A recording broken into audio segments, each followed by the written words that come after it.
Welkom by ons video oor die rekeningkundige siklus.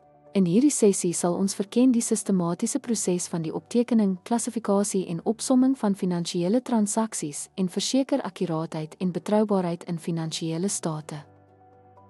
Die rekeningkundige siklus begin met die identifisering en optekening van transaksies. Hierdie aanvanklike stap is van kritieke belang vir die handhawing van akkurate finansiële rekords en vorm die grondslag vir daaropvolgende prosesse in die siklus. Sodra transaksies aangeteken is, word hulle na grootboekrekeninge oorgeplaas.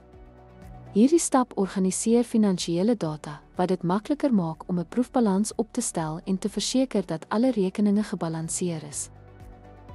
Die voorbereiding van 'n proefbalans word gevolg deur die maak van nodige aanpassings. Aanpassings verseker dat alle finansiële inligting die ware finansiële posisie van die onderneming weerspieël voordat finansiële state opgestel word. Finansiële state word opgestel na aanpassings, wat 'n duidelike beeld van die maatskappy se finansiële gesondheid bied.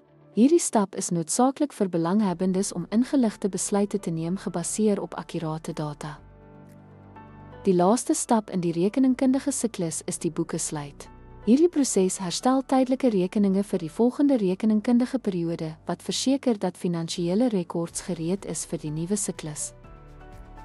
Grafies word die rekeningkundige siklus dikwels as 'n sirkelvormige proses uitgebeeld. Hierdie voorstelling beklemtoon die herhalende aard daarvan en beklemtoon die voortdurende poging om opgedateerde finansiële rekords te handhaaf. Ten slotte bied die rekeningkundige siklus 'n gestruktureerde benadering tot die bestuur van finansiële transaksies. Deur hierdie stappe te volg, verseker besighede dat hul finansiële state akkuraat en betroubaar is. Dankie dat jy by ons aangesluit het.